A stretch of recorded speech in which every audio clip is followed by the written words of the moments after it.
Good afternoon, in English. A warm welcome to all of you, also on behalf of SPI 25 and the University of Amsterdam, this late afternoon on this enlightened location in the very heart of Amsterdam. My name is Pieter Nijs and I represent the Arbeiderspers, the publishing company that only last week published the book that is central this afternoon. Een landkaart van het verdwijnen, terug naar Srebrenica, van Emir Suljagić. Translated by Paolo Trecuria, completed with an afterword by Guido Snel.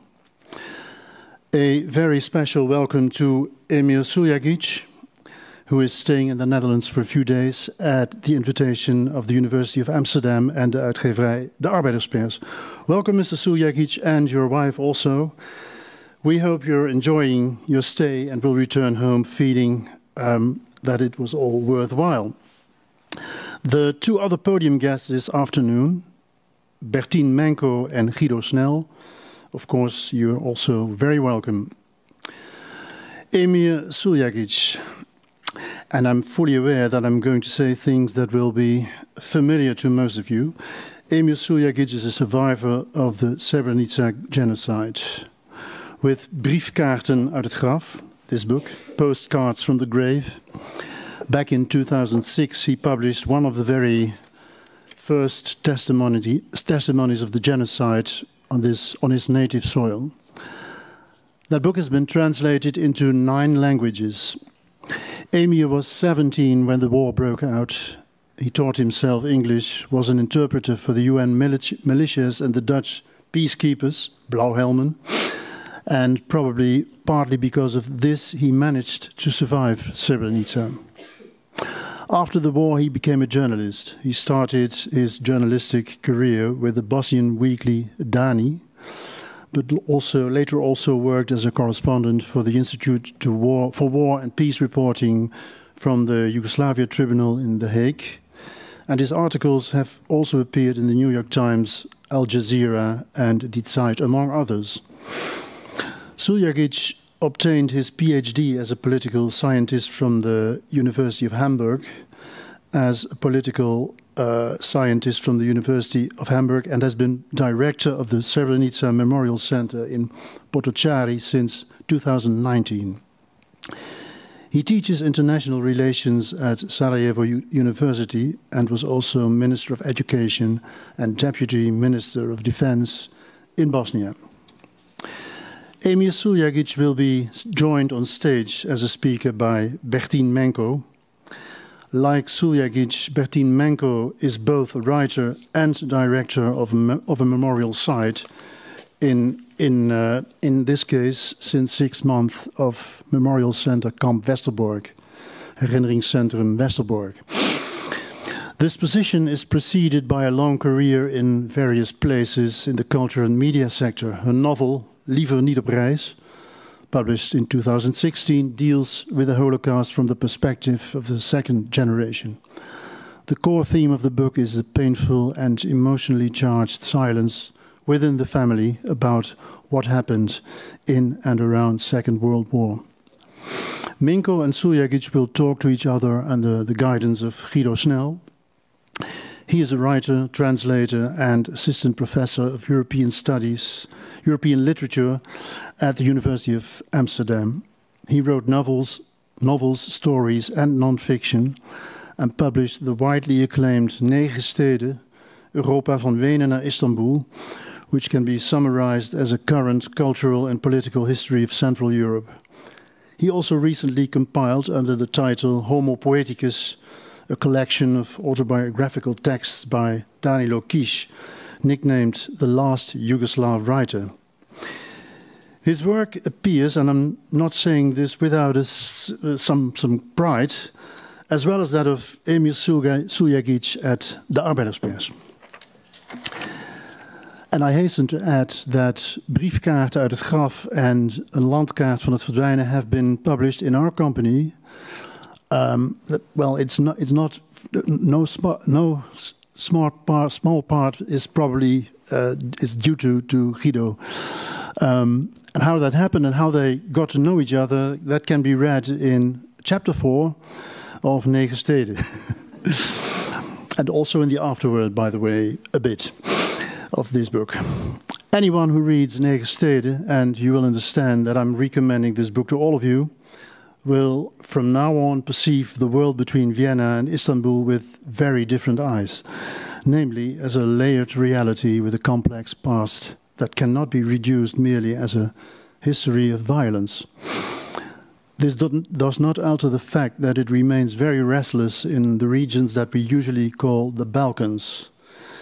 In that respect, een landkaart van het verdwijnen, Terug, naar Srebrenica, certainly might also be read as a warning of the danger of a repeat of the horrific events in Bosnia in the mid-90s.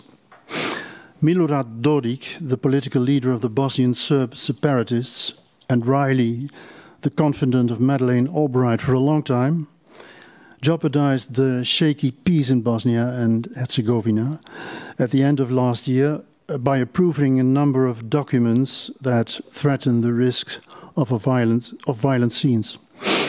The series of laws passed by the Bosnian Serb parliament has allowed the creation of a set of specific Serbian institutions. Its own intelligence agency, tax office and army. And those same Bosnian institutions can then be removed from areas where the Serbs are in the majority. It will undoubtedly have to do with the situation in Ukraine, but somehow I have the strong feeling that the situation in Bosnia and Herzegovina remains underexposed in the Dutch media. That is one reason to publish Emir Suljagić's work and invite him to come and talk about it. A second reason is that the conversation between Netherlands and the survivors, between Netherlands and survivors, which is now going so difficult, is getting off to a bit better start. Emir Suljagić has been away from Srebrenica for years, away from the scene of the disaster. He only recently returned to Srebrenica from Sarajevo because of that Srebrenica Memorial Center. He now even lives in the parental home again. But Guido Snel will talk to him about this and many other things in the book in a moment. I'd like to give him the floor now, and I wish you an interesting and enjoyable afternoon. Thank you.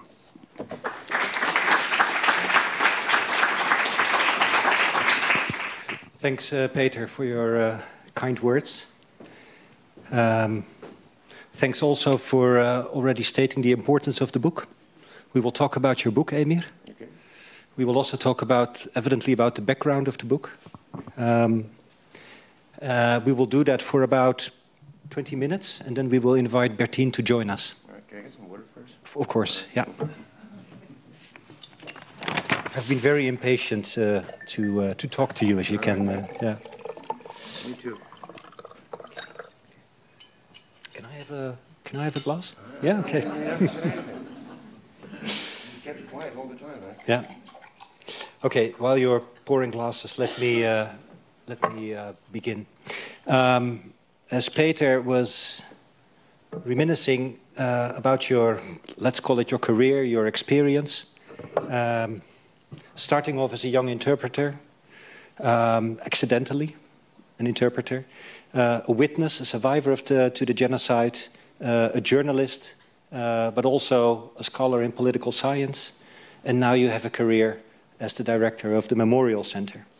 We met when I was translating your first book, which has been reissued. It's again available.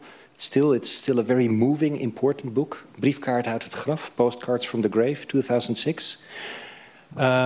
Why did you feel the urge to continue writing, or to perhaps start writing again? Okay, I mean, people here need to know, yes, Guido and I, we met when we were working on my first book, but the more important part of our relationship is when we haven't met.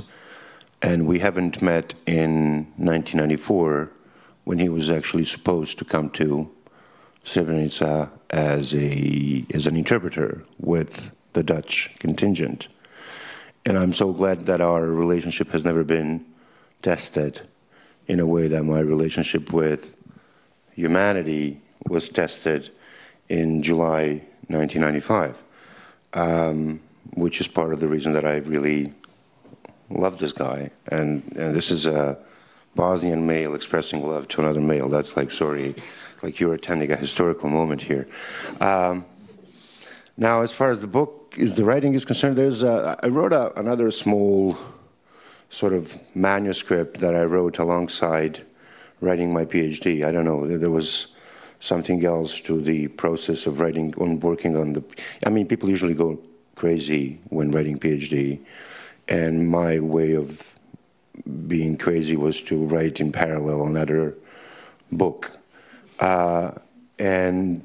It kind of, I mean, it didn't receive a lot of attention. It was published in Bosnia only, and it's kind of a transition from the postcards to this book, because it deals with a particular moment in my life and with a particular moment in history of Bosnia and Herzegovina when immediately after the war, the Bosnian government didn't know what to do with literally tens, if not hundreds of thousands of refugees from eastern Bosnia, and moved them to the suburbs of Sarajevo. And a lot of them have remained there, a lot of them have left in the meantime, but that was a sort of a social experiment that I tried to kind of write about in that other, stuff. It wasn't, as I said, I wasn't very much received. It wasn't, I only got to be threatened because of what I wrote there, because there's a part of the book where I question the existence of God, and some people found it necessary to, how can I say, tell me that I'm not a proper member of the community because of that, whatever. And then this book really came out of, I don't know, I guess I wrote it before, I started writing it before I actually went back to the memorial and to Srebrenica. And the sort of final moment for this book was my mom dying. And the part of the book that's about her was actually last written. I couldn't write after that. But when the editors got hold of it, they moved this, bits and parts of this story around. So it isn't the last story that you will read in this book, but when I was writing it, that was the last thing that I wrote. And it was the result of me sort of having a conversation. I went back and forth to Srebrenica, I went back and forth to Bratunac, I went back and forth to my house for a while before I actually decided to take this job. And I guess it was a conversation that I started having with myself about, what happens when individuals meet history, and what, in this particular case, happened to my family when it met history and when it was ground literally by completely impersonal, historical, and social processes. So I guess that's where this book came from. I was trying to literally find the place of my family in history. I was trying to make sense of it all in the long run, which only kind of shows in the book. I really wish at one point I lost my nerve. I was like, okay, I'm done with this thing, all right? So, and I gave it to the person, to the first person who would edit it. But I wish I had found more time to work on this book, to be honest. And I hope I'll be able to continue in this vein. It's a story of return, and this is, I mean, it's a well-known trope in post-genocide literature, in testimonial literature. It's Bertien Minco, who is a relative to Marga Minco, the canonized classic Dutch writer. It's of course you know, her most famous work is also about the return home, and, you know, and what do you find when you come home. But the return to Srebrenica, and in your case to Bratunac, and even more specifically to the neighborhood, we would probably say, of Voljavica, where you grew up. It's a story of many returns, and of a return in phases, which for some members of the survivor community already began 6 or 7 years. Yeah, immediately, after the, almost immediately. Yeah, I mean, not almost immediately. I had the, I mean, my grandpa went back there in like 2001, and a lot of other people went there almost, so I mean, it's like almost immediately. It's 5 years after. And it's not necessarily as if they were met by a, you know, friendly, I mean, the authorities themselves were not friendly, the government was not friendly, the atmosphere was not friendly, the population was not friendly, geography was hostile, and I kept talking, you know, I kept sort of going back. I mean, this book is really about geography. It's about, you know, and it's about geography for two reasons. I believe that geography is one of the keys to understanding every genocide and every mass atrocity, whatever the type. You know, I don't want to go into legalese of mass atrocities, but also geography is completely misunderstood as part of the process of genocide. You know, a lot of this mass murder, a lot of what happened in Eastern Bosnia and in Bosnia between 1992 and 1995 is and was about geography. The way, for instance, irregular units, when I say irregular, I don't mean operating necessarily outside the official chain of command, but the way irregular units would have been set up, the way volunteers would get together, the way, in the end of the day, you know, there's this whole idea of history informing our repertoire of contention. You know, if our history teaches us that violence works, then, you know, people making decisions will opt for violence. You know, to me, I spent, you know, at the time people were going back, I came to The Hague, and I came there, you know, age to work as a reporter. Yeah, to work as a reporter. With I mean, Yugoslavia exactly. Not even as like, I don't know, a translator or whatever. I was supposed to sit there and report objectively, while my heart was actually breaking into 1,000 pieces on a daily basis. After 2.5 years, I completely burned out and decided to go back home because I wasn't going to survive it any longer. I was at the courtroom from 8 a.m. until 8 p.m. I was the only guy sitting in on trials related to crimes outside Srebrenica. But the perspective that it gave me was also unique, because I guess I was the first person to be able to gain such a systematic insight into what happened from the outside. You know, I'm not comparing myself to the guy, but imagine Raphael Lemkin in Nuremberg in 1945. I mean, you know, here's a guy who, okay, he had an opportunity. He you know, he wrote this.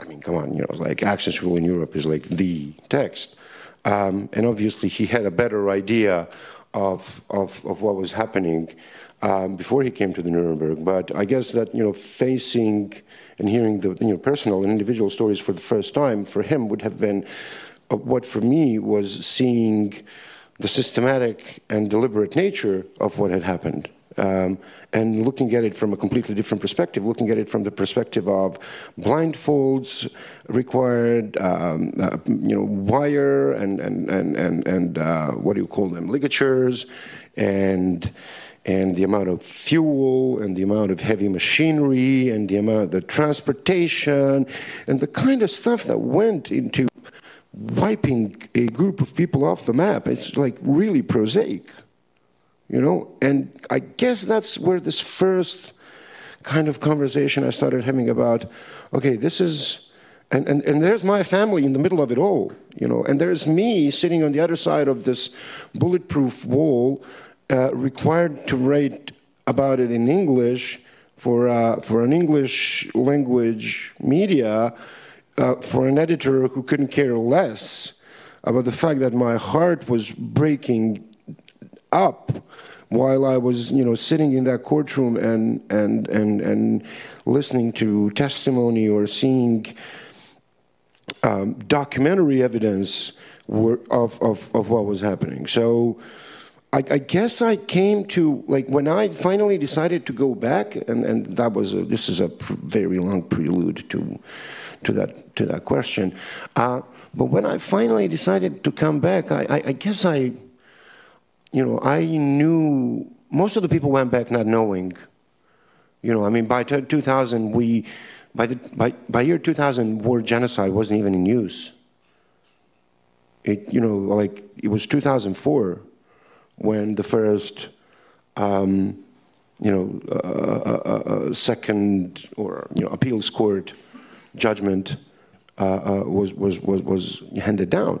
So people went back there not knowing much. People went back there, all the way up to, I remember my grandma, and this is what I write about in this second book, but my grandma and many other women of her generation, they would have gone out and they would have found people who claimed they were clairvoyant and, given them money to tell them if they can see their sons and brothers and so there was a lot of a lot of water was murky and a lot of water was muddied on purpose, and there wasn't a lot of clarity for a while. When we got out, a lot of people asked, where are the bodies? If that's what you're saying is true, where are the bodies? Where are the graves? Where they need to bury them somewhere, and that was another process. That took. It's still going on. That's how long it took. It goes on for like 27, 28 years now. Next year will be 28 years. But anyway, so the people who went back in like sort of the first group and the first wave, they just went back. They had no idea what they were going back to. I guess quite a lot of them were shocked when they got there, but there was no going back. For me, it was more of a transition. I kind of negotiated my way back there, and I negotiated it with myself. I negotiated it with the geography. Luckily, you've been to my place, so luckily I'm somewhat isolated. I don't need to communicate with people very much when I'm there, and I don't gladly do it anyway. So I got to this. I at least got this kind of comfort or luxury. So, so what did you? You negotiated the return with yourself. So what did you find? What were you I found fragments. And what did you find? I found fragments. I'm not really sure, and I don't think there was anything in terms of expectations there, but I found fragments. I found literally, first of all, I found literal fragments. I found, I go out into the garden and I find a piece of a tile from the bathroom. I recognize the tile, and I find the tile because the house wasn't even burned down; it was blown up. For most of the other houses, they went the old-fashioned way. But for my house, they actually blew it up. So I go out and I've been planting walnut trees, and I've been planting trees around the house, and there's a small greenhouse there as well. So I don't spend very much time there, but I remember when I first got being in touch with the land, with the soil was actually quite important to me. And I would go to the garden and I'd find pieces of tile from my house, from what used to be my house. So I found that. I found fragments in terms of memories, and I found different meanings that have been read into places connected to my memories by my own experience and by, you know, I mean, there's a history that I have with that place that's outside 90s. And then there's a history of that place that has to do exclusively with the 90s. I mean, you know, there's an actual geographic place where my dad was killed, all right, you know, where he fell when he was hit. There's that. But like a few hundred meters down the road, there's the old masjid where I used to go for religious instructions on Sunday. So this was really, to me, this was really about sort of reconciling these two, if I can say, geographies, these two constructions, if you will, because both of them are constructions, right? So I found that. I found fragments in. I found fragments in other ways. I found fragments from my father's life. You know, this Serb guy who remembers my nickname, and I cannot even tell you how shocked I was when he called out after me. I mean, there's this like really cool shopping center in Bratunac. I mean, really nice, really neat, you know, it's like, and, you know, I'm walking and I'm like, you know, carrying stuff, and somebody calls me by the nickname that I haven't heard since probably 1990, because in 1990, I was already big and strong enough to at least have a proper fight with somebody calling me that. Okay. So I'm like, my God, who's calling? I mean, so I found that. I found fragments of the history of that village that are now, I mean, the entirety of that history is probably lost now. I've managed to sort of recreate some of them, and I guess if I sit down and write again, what I would really like to do is write the history of that tiny little place, and it's sort of dance with history and dance with the Eastern question, and you know, and so yeah, I don't know. That's what I found. There is what you also find are blanks and holes in the map. The book is called, in Dutch, A Map of Disappearance. Okay. Geografia Nestanka, yeah, in the original. How do you reconstruct, next to the fragments you find, how do you deal with the void? Honestly, you get around the void. You don't, you know, I don't want to go Nietzschean on anyone here, but, you know, you don't stare into the void. Because if you stare into the void, you know, it's like, you don't want to do that. Simple as that. I mean, you want to find you want to find content.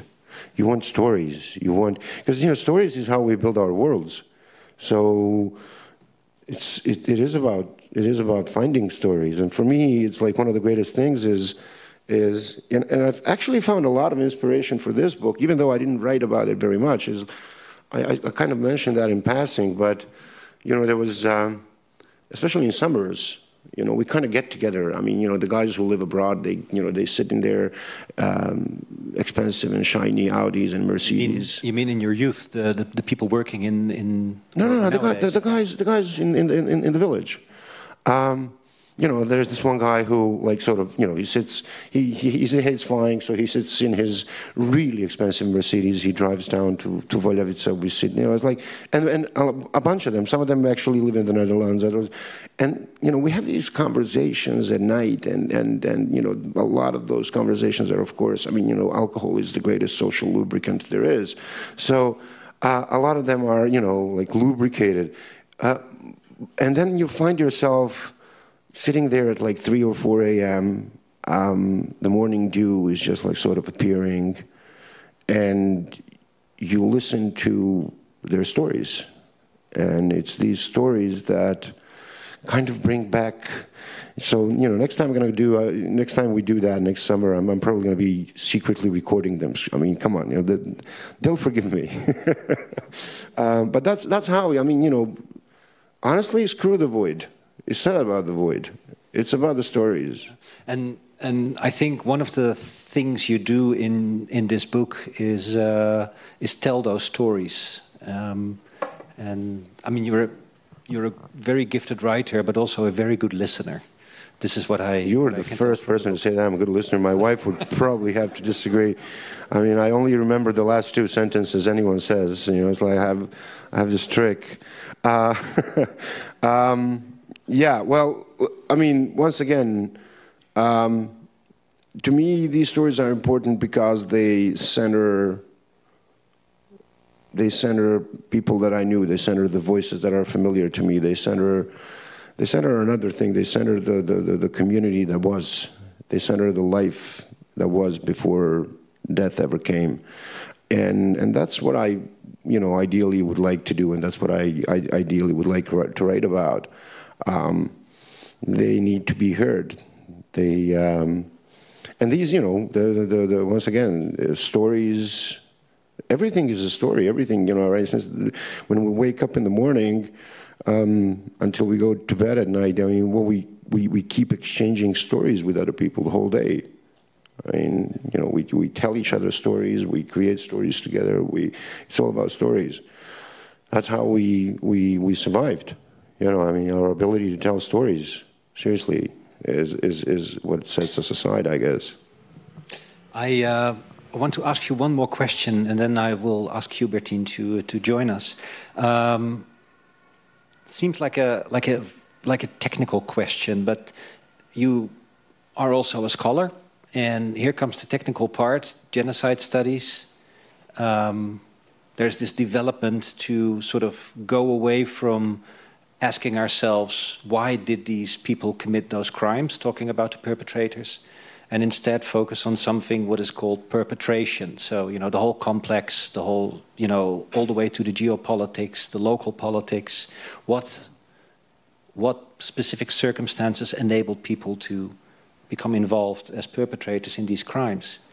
And I know you have this analytic perspective as well, but at the same time, being a member of the community of survivors, being a survivor yourself, but also being the writer of a book of literary nonfiction, a book of testimonial literature.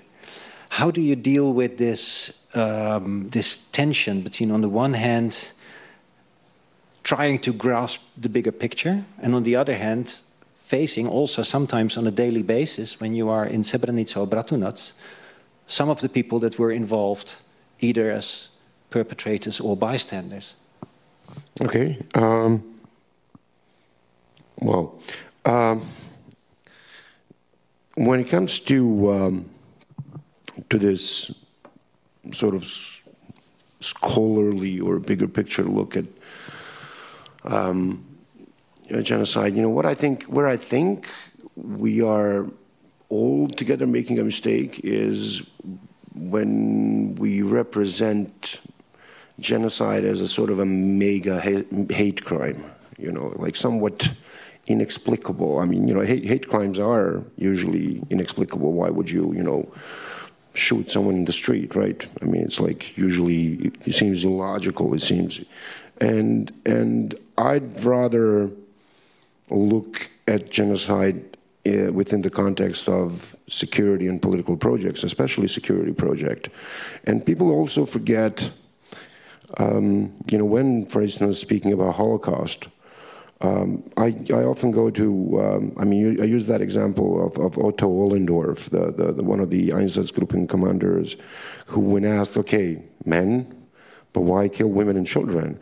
And he used precisely this explanation of seeking permanent security. So to kill the Jews in the present wasn't enough. It wasn't.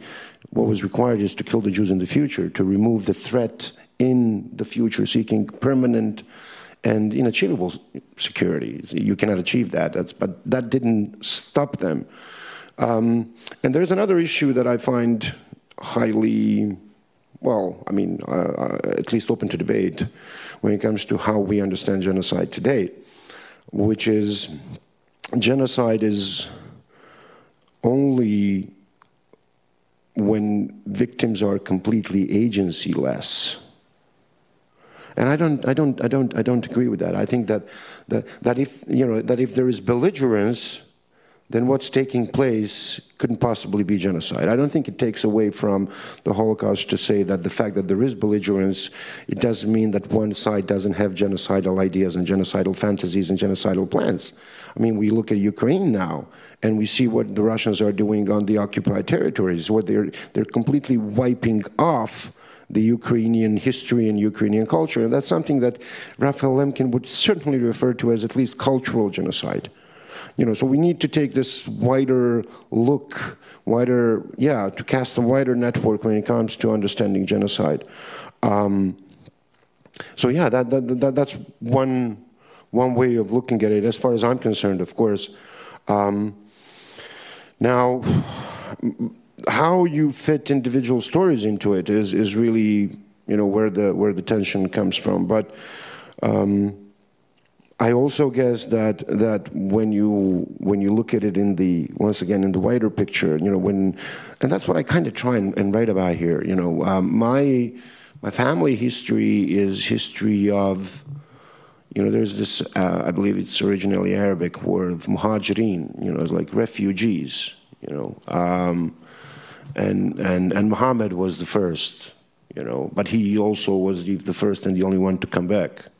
Muslims don't come back once you kick their ass out. Okay, I can say this, I'm Muslim, it's all right.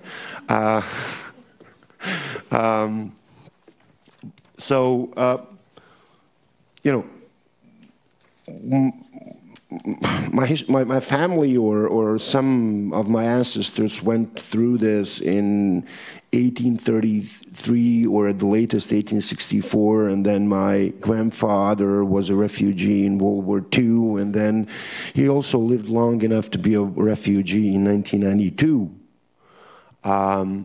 So there's a lot of that in our family histories, and to me, understanding this history and understanding how our families fared in this particular context. And, let's be honest, Balkans wasn't necessarily a very friendly place to, first of all, any minority, but especially Muslim minorities. There is a very specific, historically speaking, very specific Muslim experience of mass murder in the Balkans. Let's not, I'm not making any of this up. So to me, that it was, writing this was a little bit about, flirting with that idea, with trying to understand, with trying to connect these two, trying to solve that particular tension. Thanks. I don't know if I did. I think you did, but people will decide for themselves. Fair enough. Independent-minded readers, yeah. Bertien, can I invite you to... I've asked Bertien to first briefly respond to her reading of Emir's book.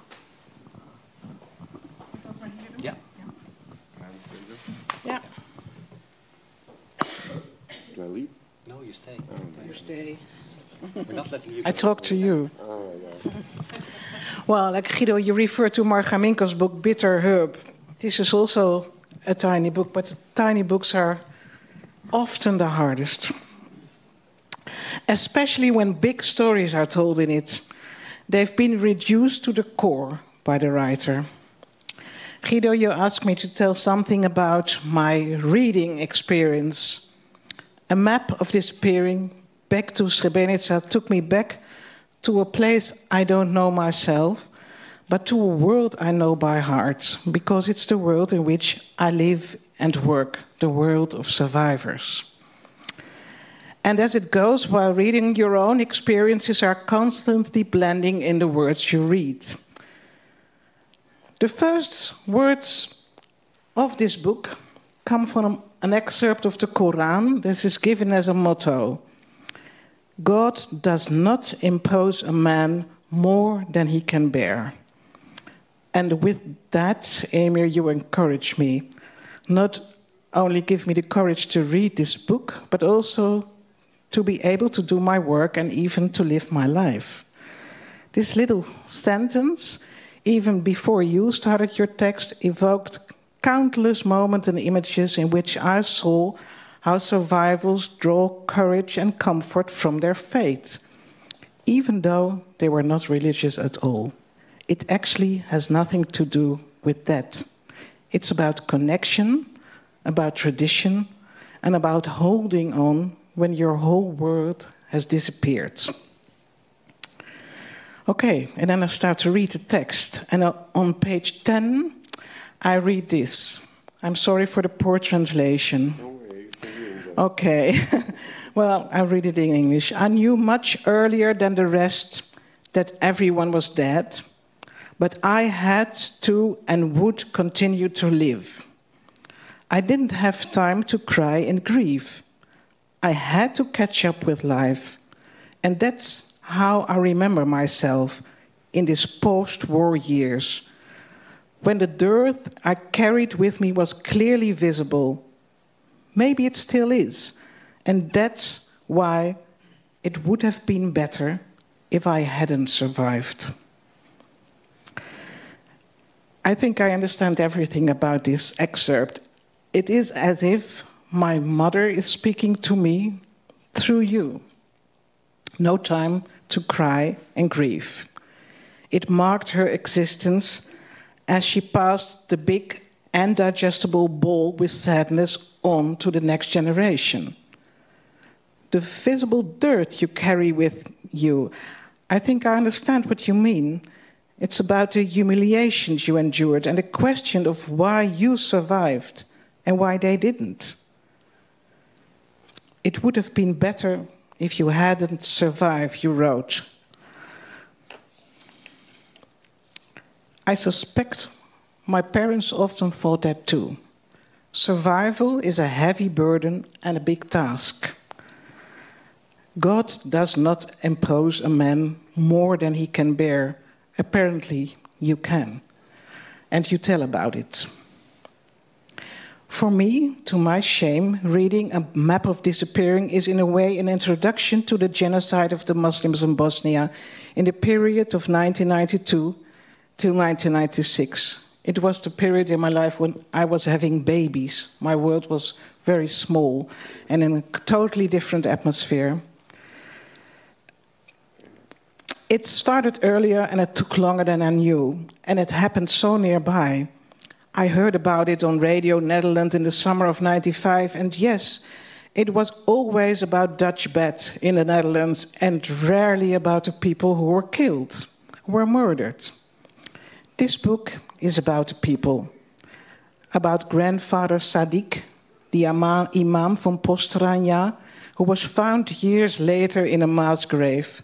It's just a sentence in your book, but after reading those few words, I can't really continue. Why does a devoted and honest elderly man have to end up in a mass grave? I read about a lot of other people as well, about your parents, your friends, your uncles and aunts, your cousins, your neighbors.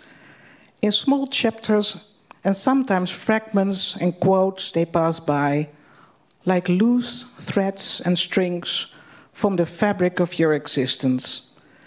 The book is a bit like life itself. It seems unstructured, but is wonderfully cohesive. In only one or two sentences you mentioned Dutch bed. But I do want to say something about it because it touches my work in the Memorial Center Kamp Westerbork. On page 80, you quote, "Next to him is a Dutch non-commissioned officer whose humanity is hidden behind his colonial and authoritarian-looking bulletproof vest, the red cross on the right sleeve, and the blue helmet with VN in white letters." Especially these terms, colonial and authoritarian. In the summer of 2017, I saw a documentary film in Westerbork about the creation of the Srebrenica Memorial Center in Potočari, and these were exactly the words that came into my mind when I saw how the Dutch acted in this. It not only concerned the people of the Ministry of Foreign Affairs, of the embassy, but also the people of Pax and my colleagues from Westerbork, in the full conviction that they knew how to do it all, make such a memorial center, but without listening carefully and looking at the people this was about, patronizing. And indeed, with a colonial attitude, we know how to do this. I'm actually ashamed of this, and I apologize to you. You said you don't have to, but I will do it. It shouldn't have never happened in this way. But looking at this film, at this documentary film, taught me a lot. I think it even contributed to the fact that I decided to take on the task of director of Memorial Kamp Westerbork. It is important that we are in control of our own legacy, the memory of what happened to our loved ones. Emir, you have survived, and you are able to tell us about it, and you do this in such an impressive way. My parents, I think they had the same age as you when they barely survived their genocide, but they remained silent and struggled with their survival until their death. I took over the task, but there was no other way, because someone has to do it. Remembering, testifying, telling, crying, and mourning. Although there seems to be no beginning and no end with so many unfortunate deaths. This is the work of the survivors and their descendants. It is very important that those stories are heard and read. Thank you for this tiny book with a massive impact.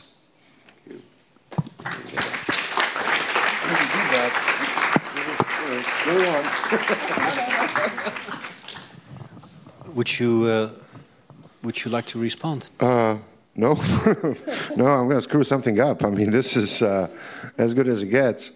Well, thank you. First of all, thank you very much. I really appreciate what you just said.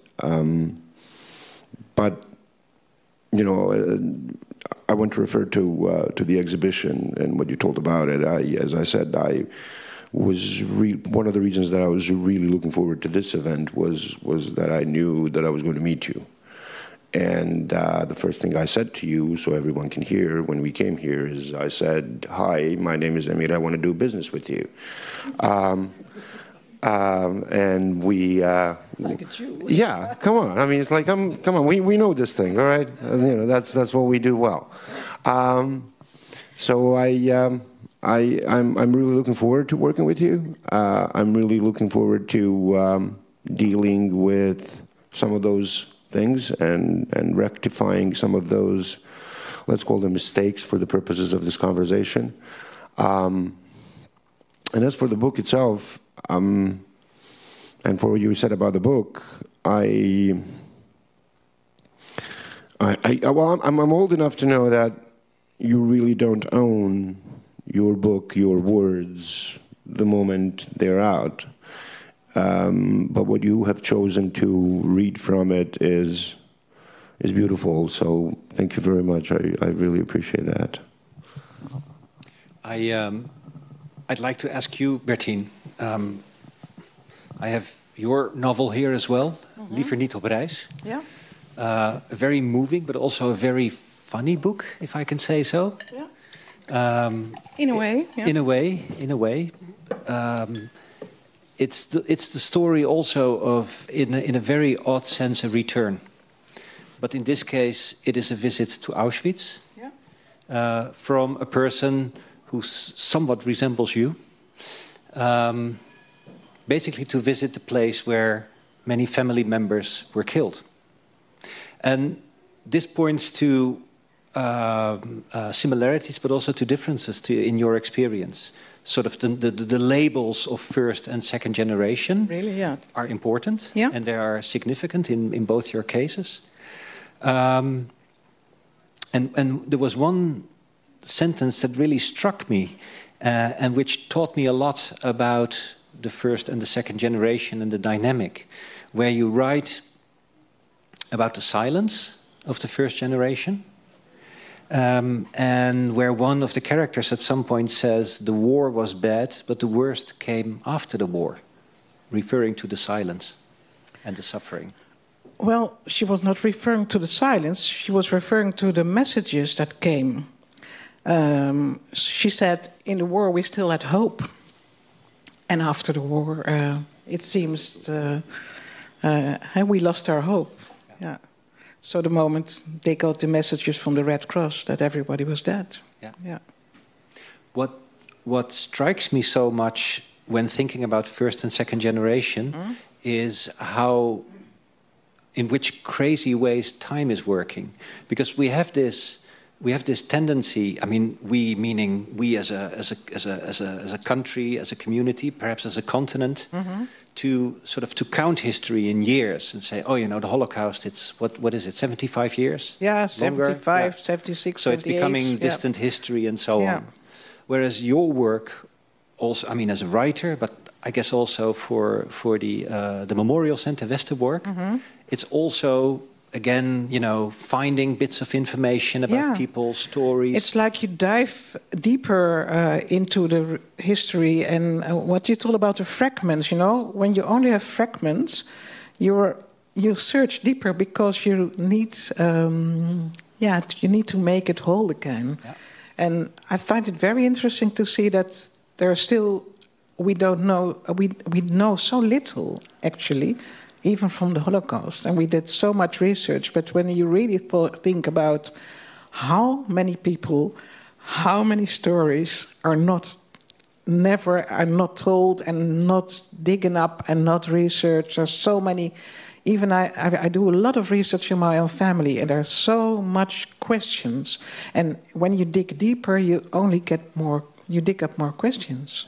Yeah. So it's like we just started. Yeah. Both your books are also, and you also already mentioned this just now, Bertien, in your response. They're also a search for, not for religion, but for tradition and family and community, right? It's exactly what he told before. Yeah. It's so necessary to know who we are, to know where those people. I mean, it's like there's this gap. We have to create bridges. We have to know who they were, because when you don't know who your grandparents were, you don't know who you are yourself and you have to continue your life, actually. Yeah. So it's really an act of surviving. Yeah. And it's an act of surviving, but it's also a way of creating a future, I suppose, for yourself, but also for the community. Yeah, creating a future. Well, for me personally, it's very important because, you know, I think the whole, you write, it's devastating to read, why did I survive? Yeah. And this is a question, I think my parents had that every day, why did I survive? And they never post it. And I even have it sometimes in my more darker moments. Why did they survive? Because if they, then I wouldn't have to do this all. Yeah. So it's it's like really a need to find an aim in your life, and on the same time, it gives you so much power and strength. Yeah. It's so. I mean, I never have to worry about existence questions because I know what my task is in this life. Yeah. So that's also a blessing. Yeah. And Emir was talking about. I'm going to ask you, Bertien. But Emir was talking about when I asked him about the voids. Is that you don't stare into the voids? It's you work with the stories. You tell stories. Yeah. What we were talking to each other 2 weeks ago to prepare this afternoon, and you were telling me about your new work in Westerbork. Yeah.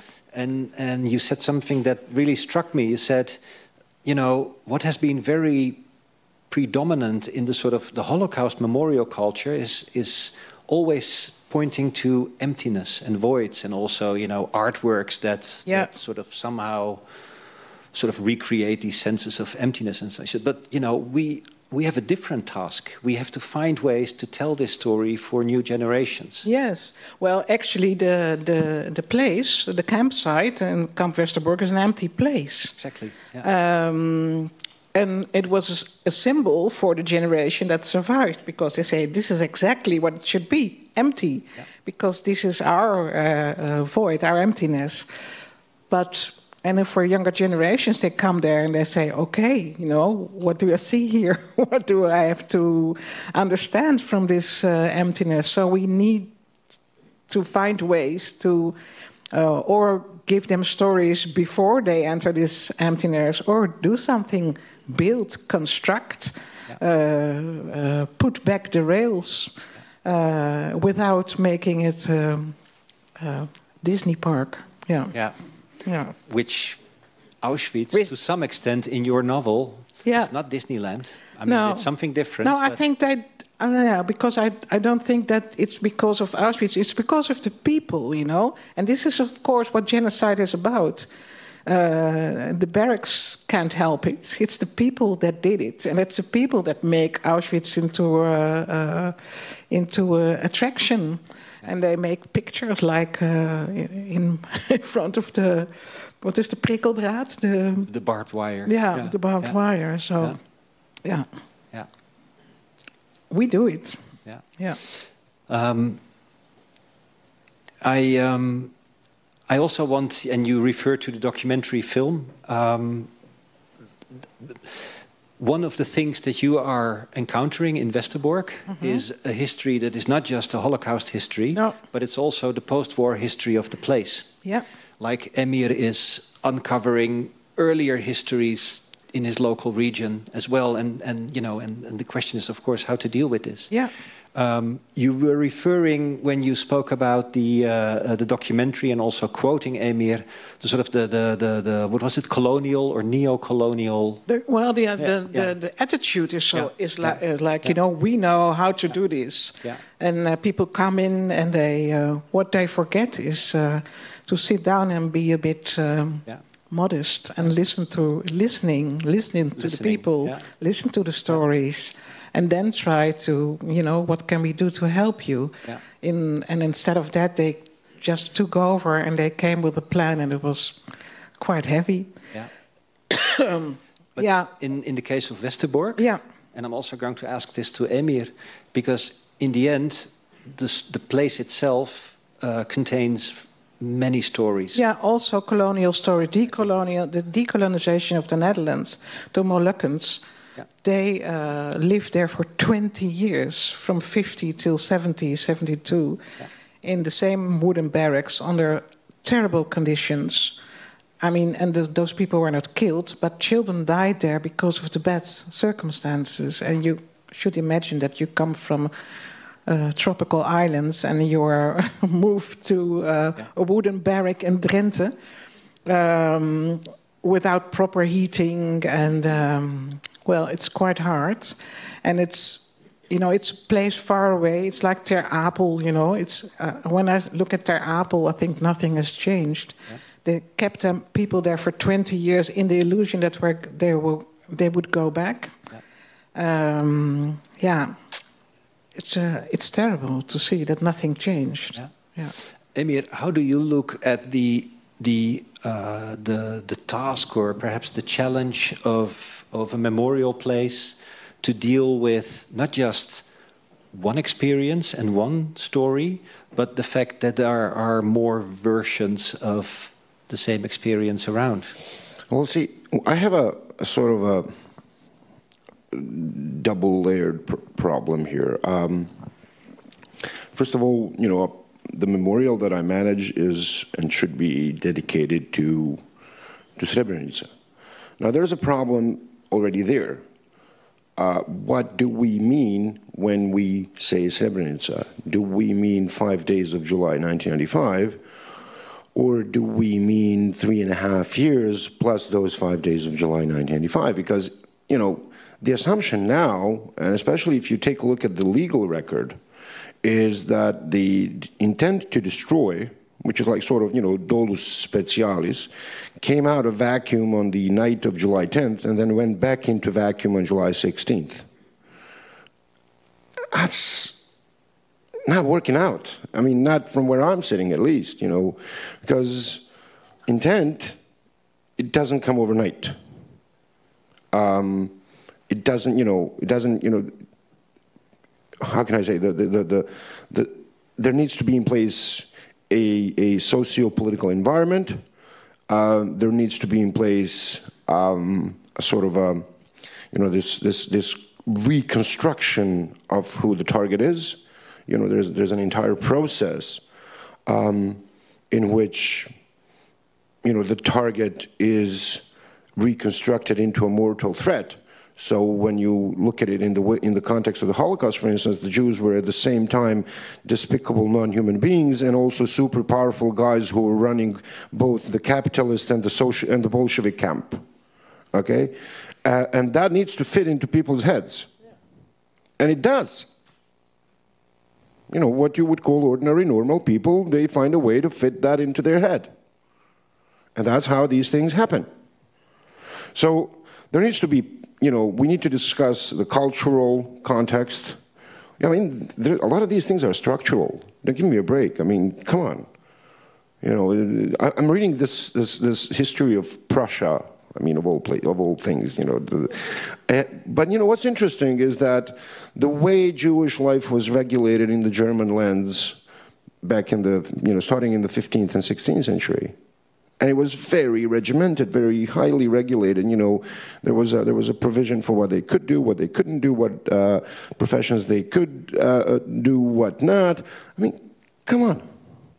You know, these things, they don't come out of, you know, when you take a look at, for instance, every single state in the Balkans, you know, starting with Serbia, Bulgaria, Greece, okay, not every single, but, you know, Montenegro. I mean, you know, the mass killing of Muslims is the centerpiece of their foundation myth.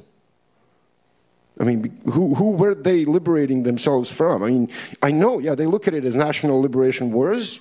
I can understand that there is a sort of a perspective there, but like literally 5 million people disappeared. No, I mean, if you take, you know, between 1821 and 1923, from Crimea to Anatolia, around 11 million people disappeared, most of them Ottoman Muslims.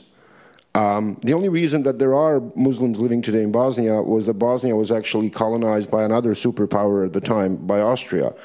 Otherwise, you know, we would have met the fate of other Ottoman Muslims in other Yugoslav lands.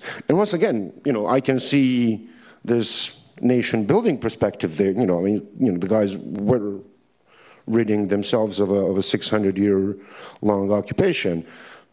But let's not pretend that there is not a human cost to it. Let's not pretend, let's not say that the murder of these people is irrelevant because it was, you know, as Dirk Moses says, every national liberation war is genocidal. So, you know, let's get that on the table as well. I mean, if we possibly can. I'd really like to discuss that. But, you know, and I'm also, you know, with my question, I was, yes, referring to this, but I was also referring to something else, which is the fact that because it has been translated now into Dutch, we're presenting it today, you are also with your book reopening, let's call it the conversation with No, I mean, Netherlands. let's be honest, this book is only sort of coming on the heels of this reopening of the conversation. And we have actually, as a memorial, started working with there have been legal cases completed some few years ago. There's a process of compensation going on. There's a new conversation between us and guys formerly Dutch, but and I think it's, you know, at this stage it's showing promise. There's some of these guys are actually here tonight, and I'm really grateful to them for being here tonight and attending this conversation. Hey, Lucian, how are you doing? I haven't seen you when you came in. And I would really like to, how can I say, to try and there was unnecessary toxicity so far as I'm concerned. And I, you know, I mean, being here, I guess I can say that. I guess I probably wouldn't say it in Bosnia, but you know, all this. But I can say it here in the Netherlands. But all of this came from, I don't know, either the interest, or there was a group of people who had a vested interest in suppressing information, you know, and these guys are, none of these guys, you know, are ordinary soldiers. These guys are, you know, battalion command and upwards. You're referring to Dutch. Yeah, I'm referring to this. Officers. Yeah, I'm referring to this particular press conference in Zagreb that was completely, utterly unnecessary, and that provided years of ammunition to genocide deniers, and that still muddies the water. That was completely unnecessary. You know, I mean, nobody asked Colonel Karamans to call Srebrenica an excellent, a successful military operation with excellent military planning. I mean, that was completely uncalled for, but that then took on a life of its own, and then a group of people became vested in that, and everything went really sideways from that. Once again, you know, we are actually, you know, these guys who come back, they get to meet people who work at the memorial. We already are enjoying, how can I say, fruits of this relationship. Some of these guys have volunteered information, others have volunteered physical artifacts, which is really important to us. And I hope that, you know, we keep working with them. You know, to me, because we also had a problem here, and I have to say that also very openly, for a very long time. The most prominent survivors, you know, people with a public profile in Bosnia, were people who got out of Potočari. Okay, not people who got out of the woods. And there was a focus on what happened in Potočari that, you know, for all, how can I say, completely justified. I'm not saying it's unjustified, and I'm saying that the role of the UN in particular should be re-examined and literally forensically combed, and the role of all the higher levels should be forensically combed. And I'm not saying that, but I'm saying that there is another story to be told. There's other stories to be told. Now, but that's all, and this is only about Srebrenica. You see how, you know, there's a completely different level of this story, where we need to look at Srebrenica within the context of what happened in Bosnia between April and May 1992 and November 1995. So, because if, you know, there would have been no siege of Srebrenica if there had been no siege of Sarajevo. There would have been no siege of Srebrenica if there hadn't been crimes against humanity and genocide in the Drina River Valley earlier on in 1993, 1992, 1994. So there was literally, you know, an entire group of people based on their religion was pushed into several enclaves. I don't want to use the word ghettos, but I'm pretty sure that the living conditions in each one of them were very similar to ghettos. I mean, Srebrenica, for instance, in April 1993 was the peak of inhumanity of man to man. April 1993 is probably the most traumatic month in my life, including July 1995. So that story needs to be told. So my challenge really is to try and create a center of gravity where, you know, other stories from other times, from other places can be told at the memorial. And we're lucky in the sense that we are a government institution, and that means a lot in Bosnia, at least in terms of, it doesn't mean anything in terms of money. Yeah. So, you know, I have to go out and, you know, do whatever we do to get, money from people. But you know, I usually resort to emotional blackmail. It really works really well, you know, so. But you know, but there is, you know, there's this, you know, there's this at least physical security. You know, if we were not a government institution, if we didn't have police officers standing watch 24 hours a day, I'm pretty sure that, you know, the situation would have been different. I mean, it's tough as it is, because we're not really, you know, the place in itself is unique, not only in the sense that it's run by survivors, but it's run by survivors at the very place where the crime happened, in the same political and social environment. I mean, I run into, there's two guys I know I need to tell you this story, seriously. So, there's these two guys that I know from high school, and I recognize them on the footage. There's footage from July 11th when Ratko Mladić enters Potočari and makes his first contact with the population. So one of these guys is with him. That's the guy with, if you revisit that video, that's the guy with the bandana. And the other guy is a few hundred meters further down the road. He's also meeting civilians and turning them back. So both of these guys went to high school with me.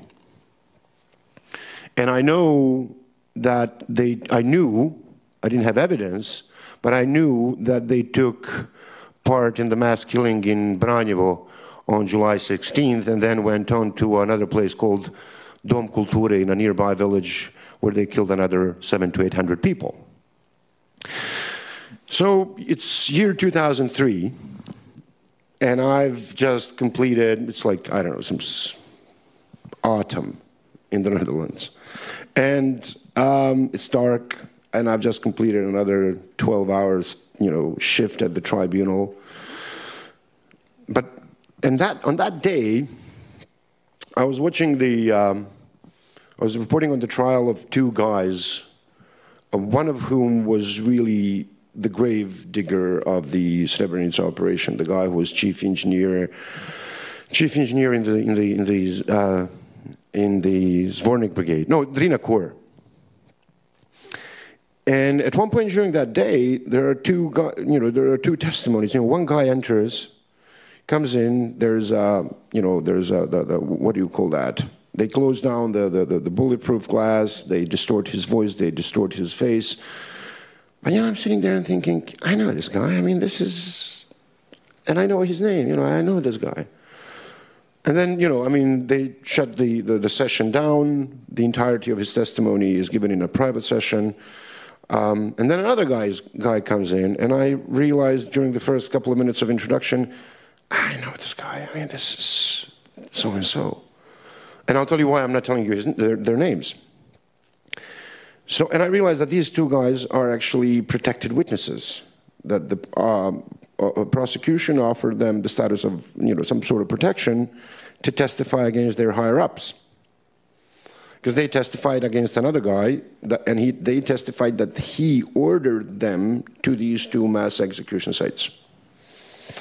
So it's a depressed day. I'm completely messed up. I get on the bus. I, drive to my room, to my apartment, which I'm sharing at that time with a guy who works at the tribunal, but part-time smuggling cars from the Netherlands into Croatia. It's just amazing. It's like, and his tiny little poodle who was amazingly irritating. Anyway, so I come home to Branko and his dog. I'm going home to this guy, and as I get out of the bus, I see the two guys who testified that day walking on the sidewalk and walking towards me. And I realize, yes, these are the two guys. Yes, I know them from high school, and yes, they probably know me from high school. But they just pass me by. They don't recognize me. I pretend as if I don't recognize them, because I realize that if I make a peep about it, they will report me to the office of the prosecutor, and I will probably face charges of contempt of court, because they are protected. I am not. And I'm like, really, So anyway, fast forward, 20 years. 2 weeks ago, less than 2 weeks ago, I'm sitting with an investigator in the office of the prosecutor of Bosnia-Herzegovina dealing with war crimes. And I give him two names. I say, why are you not dealing with these two guys? Just like, pick them up. Just like, get them out of Bratunac, get them out of Srebrenica. People will feel safer. And you know what this guy says to me? We cannot touch them. The tribunal doesn't even want to communicate. The office of the prosecutor is going to to extra lengths to protect these two guys from any sort of investigation by the Bosnian government. And only now do I kind of begin to understand, you know, why the Israelis felt compelled to go and kidnap a guy on a different continent just to show, you know, no protection for you guys. No, but, you know, speaking of colonialism, speaking of, like, it's not enough that they own every single document that came out of former Yugoslavia and that they would now like probably to move to a UN warehouse in New Jersey. It's just amazing. I mean, imagine if they did that with the Nuremberg papers. Imagine if you didn't have access to the Nuremberg papers. And I don't have access to Bosnian papers. I don't have access to Srebrenica papers. There's a guy with a UN flag on his shoulder standing between me and that. There's a UN official standing between me and the entire history of Bosnia in the 90s. So much about colonialism, you know? So anyway, yeah, we're the Mexico of Europe anyway, so that's cool. That's fine. I'm going to open the floor to questions. Oh, no. We're not letting you go yet. All right. I really invite you to share your questions with us. There's a question there in the center. Hi. There's a microphone. Test. So it's going to be a nice question. Okay. Yes, thank you so much for being here and for giving us your stories. I might have a bit of a tricky question, specifically for Emir, but please feel free to answer. So as a graduate of East European Studies, I have also had some classes in memory and conflict studies, or genocide studies. And I've seen that memory and genocide studies are often Eurocentric and centered on the Holocaust. And I wanted to ask you if you feel like or think that the Bosnian genocide exists in the shadow of the Holocaust in... let me tell you this. I mean, let's get one thing out of the way. There is nothing that can be compared to the Holocaust in terms of the industrial scale, the fact that you had a nation state with almost inexhaustible reach set on a program of mass murder of an entire... So, you know, and, okay, culturally, that's the only archetype that we do have for genocide.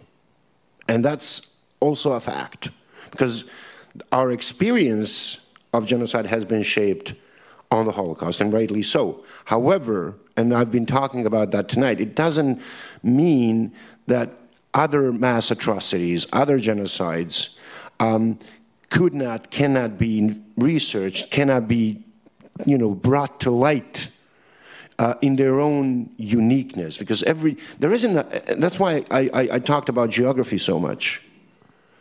You know, there isn't a way to kill a group of people identically at different times in history and different geographies. Rwanda, for instance, was no doubt a genocide, and look at how most of the murder took place. Now, they actually macheted each other. I mean, didn't machete each other. I mean, the Hutu macheted the Tutsi 1 million in 100 days. Bosnia was more of a, how can I say, it was more of a mechanized murder. Okay? Imagine, on the other hand, if, for instance, there was no, that civilians would not have been taken by buses. You know, transportation, once again, geography. Imagine if men and boys were separated to be killed, and then women and children set on their path on foot. The death toll would have probably been much higher. And it would have been much higher because people would, you know, resort to opportunistic killing, to the possibility of loot, to, you know, these columns of people would have been set upon. And they would have probably been set upon by civilians as paramilitaries, irregulars of this sort, or regular groups, whatever. So, I mean, in that regard, I don't think that recognizing Holocaust for what it is takes away from dealing or prevents anyone from dealing other mass murders. And honestly, if you go back in the 90s, some of the most important voices for Bosnia were Jewish voices and voices of Jewish diaspora. People like Elie Wiesel, spoke about that. There would have been, I mean, and when did he speak about that? He spoke about that in 1994 at the opening of the U.S. Holocaust Memorial Museum, and he actually addressed President Clinton directly and personally. Bernard-Henri Lévy, whatever you guys think of him, but I mean, he was there for us. Alan Finkielkraut, a lot of these guys came through for us, and they recognized Bosnia for what it was. They did. It wasn't anyone else. Other groups had other preoccupations at that time. So I see every genocide deeply embedded in its history, in history, and you have to look at genocide as deeply embedded in history. Okay, in our case, once again, I was 14 years old the first time someone called me a Turk. Okay.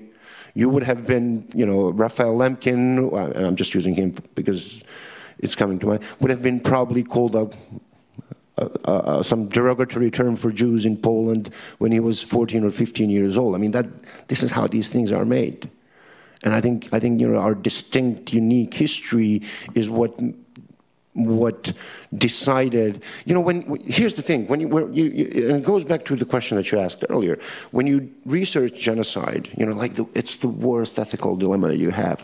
But I heard this from Daniel Goldhagen, so I kind of have to, I kind of can repeat it. It's like, the worst thing is that action is where the perpetrator is. It's like this story I heard about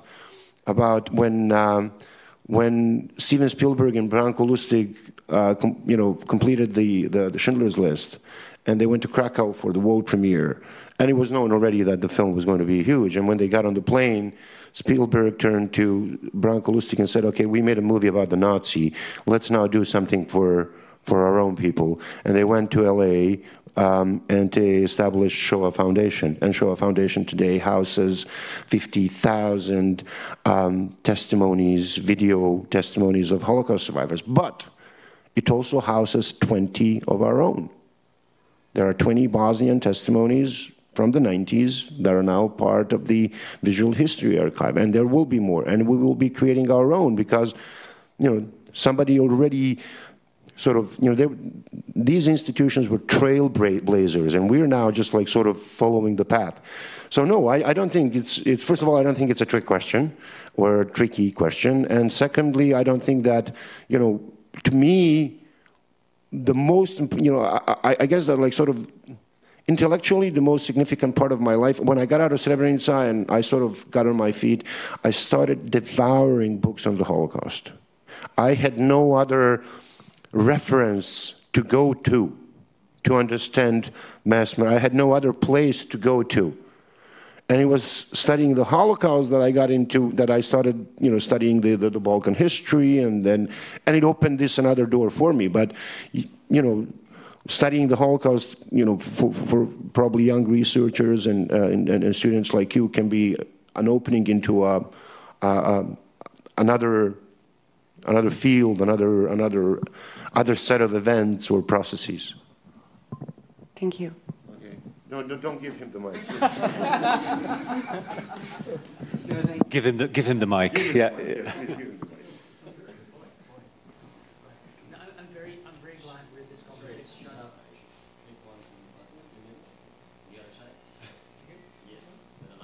Is it working now? Okay. I'm very happy with this conversation. These stories need an audience, and I think you found an audience, and I'm very glad with this conversation. I'm a military psychiatrist. I was a military psychiatrist. I'm retired now. Much of my career was spent in dealing with veterans that were deployed in former Bosnia, in former Yugoslavia and Bosnia. And I'm very glad, and you referred to that with what the Dutch Ministry of Defense is now doing, is allowing actually Dutch veterans to revisit the Memorial Center and actually their stories also to be heard by the mothers and by other survivors.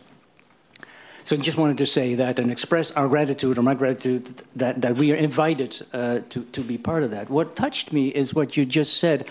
I feel that this book is just a prelude to something. When I listen to this conversation, it's just a prelude in something much bigger. And I just wanted to hear what that could be, because when I visited the Memorial Center 10 years ago, it was sort of a slumpy place in a way. It carried the legacy, but when you took on, it feels as if it has a vision. It grows into something. And I just wanted to hear your voice on what the bigger thing is. And it's not just the Memorial Center, it's maybe something much bigger, that the book is sort of a prelude to what it may be. Maybe you can comment on that, if I picked it up all right. Oh my God.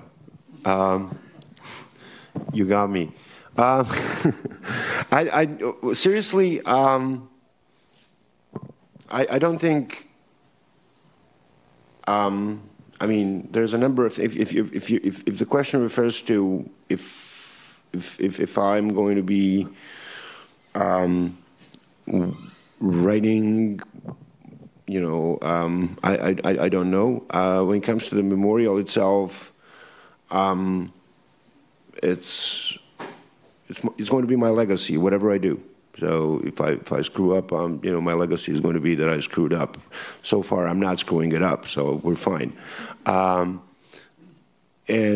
that's part of the reason that it works the way it works. Now,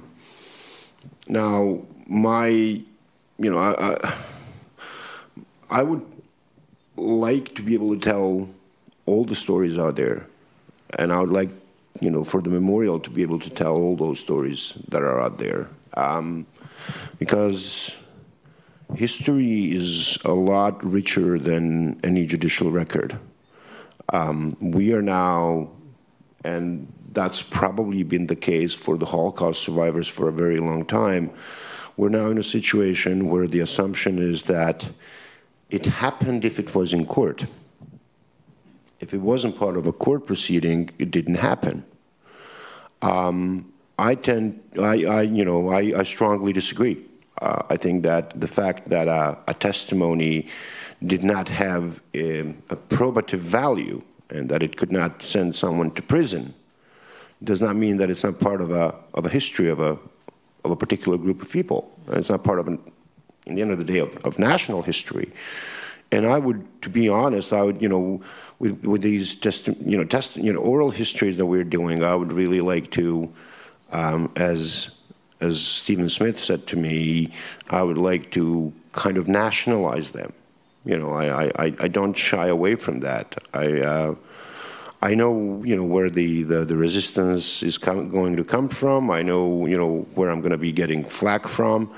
But I think that we are entitled to that, as we are, as I said, entitled to these archives, because almost every single document that was used by the tribunal in The Hague was provided by Bosnian intelligence services, Bosnian military intelligence services, Bosnian security services. I mean, you know, we come from the Balkans, so we have a panoply of intelligence and security services. You know, we're very rich in those. You know, there isn't the smallest banana republic in the Balkans that doesn't have at least 3 civilian and 2 military intelligence and security services. But anyway, these guys did actually do their job, and I guess, you know, I suppose it should be part of our national history. It should be part of Bosnian history, you know. And for me, what I would like, another thing that I'd like to do, and this is something that I would really like to talk to, Bertien afterwards. I would like to ground Srebrenica in the history of a century-long violence in the Balkans. I would like an exhibition that deals with, not for instance, but that deals with Holocaust in the Balkans, in the former Yugoslavia. I would like to, because even when you read about the Holocaust, I mean, most of it is centered on Central and Eastern Europe, and understandably so. I mean, you know, you mentioned Auschwitz. how can I say, we need Auschwitz, because when we're all so focused on Auschwitz, it blocks out this Holocaust by bullets in Central. I mean, it's like Holocaust touches upon histories of so many countries in Central and Eastern Europe that it's just amazing. Anyway, I'm you know, going on and on here, but these are some of the things that I would like to do. I would really like to, you know, get as many testimonies on the record. I would like to get testimonies about not only what happened in the 90s, but who and what we were before the 90s. You know, a little bit about the community. And I have, but Guido told me that he was going to discipline me tonight. So, and he said this is about it. So I have a great story to tell you about it, but I can't because, you know, Guido is in charge tonight. I'm the colonial one tonight. Yeah. I didn't say this, right? Well, there was a subtext there. Yeah. I think we can take one more question, and then there is time for drinks. I see more than one hands raised. There was one hand in the back for a longer time. Can I invite you to share your question? Sorry for the others. It's. Yes, thank you for the book and for the presentation. I come from the Balkans. And my expertise, actually, my PhD was about the right to the truth for the missing people from the Yugoslav wars. I'm sorry, I can't hear you. My PhD was about the right to the truth for the missing people from the Yugoslav wars. However, my question is slightly legalistic in a sense that, on one hand, we are talking about telling the stories and the memories of the groups right now, and you're talking about telling them orally. Vis-a-vis what the ICTY has written. I still claim that we cannot deny the importance of the ICTY archives. But then my question is the following. At the moment, we are facing with media and information anecology and defensiveness towards the freedom of expression. So to contribute towards the first question, we can see, for example, the ECHR almost exclusively saying that the freedom of expression has been breached when there is denial of the Holocaust. But whenever there is denial of some other genocide, would it be Srebrenica cases or the Turkish cases, the Turkish Kurds cases, then it says freedom of expression actually prevails. And then it is breached when only when the Holocaust is denied. It cannot be, freedom of expression cannot be allowed only when the Holocaust and the questioning of the Holocaust is in question. So my question is, are we too late with telling the stories we are now facing with actually denial of stories that hadn't been told yet? Okay. First of all, I'm not a lawyer, and I'm not very familiar with the ECHR jurisprudence, so you got me there. Okay. Now, I've been struggling with that question every day since I got to the memorial. And every day I've been asking myself, are we late? What did we miss? How much did we miss? Did we miss to formulate a narrative? Did we miss to tell I mean, I'm literally asking these things myself on a daily basis. And what I'm doing is I'm trying to make up to the extent that it's possible for all the stories, for all the time, I'm sorry, that was lost. And I mean, the question you're asking is the key question. And it's the question of whether we will be able to formulate a narrative and tell a story that's unquestionable, and that's not only unquestionable, but that's also not unquestioned. Now, I have no idea how that works at the ECHR,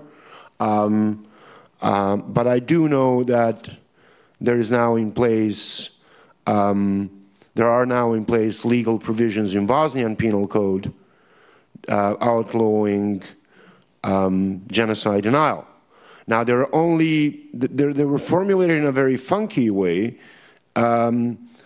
to outlaw genocide denial in connection with hate crime or hate speech or when contributing to hate crime.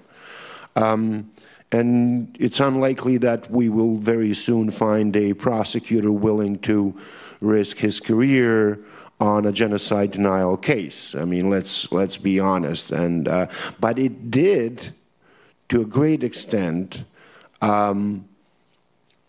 It didn't. Not in terms of social media, because not even God can control that.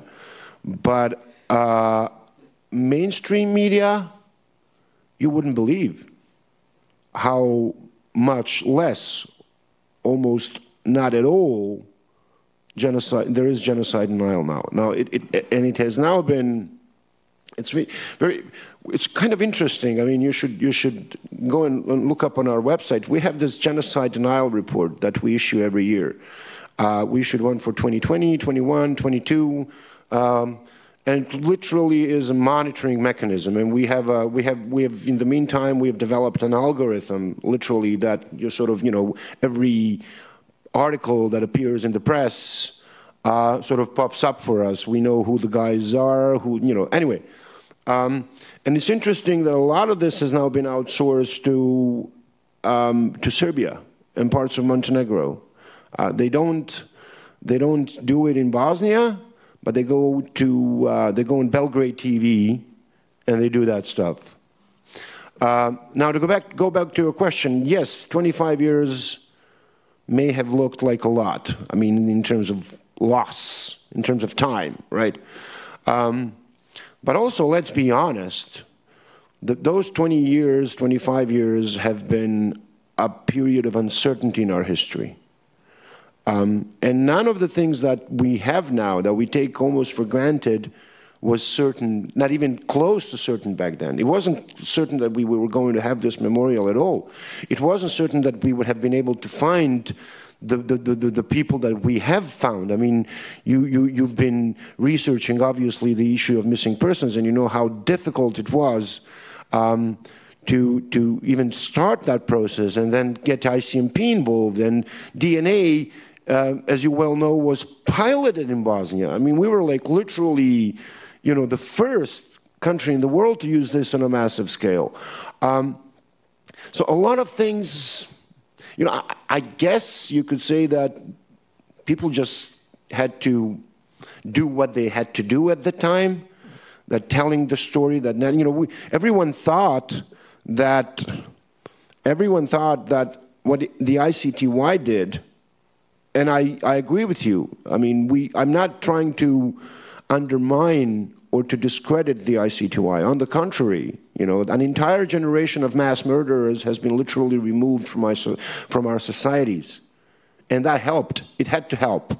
Imagine a Serbia with Slobodan Milošević alive. Imagine Bosnia with Radovan Karadzic alive and free. Imagine Croatia with all of their guys. Okay, Croatia is almost as bad. But anyway. Some still around. Yeah, they're almost as bad. But anyway, so I guess it's time. The time is just now. I mean, it couldn't be done before. Yeah. It took us 30, 40 years to start talking, I think. I mean, only my mother always said in the second part of the 70s, there was a documentary on television about Bastiaans and his therapies with LSD.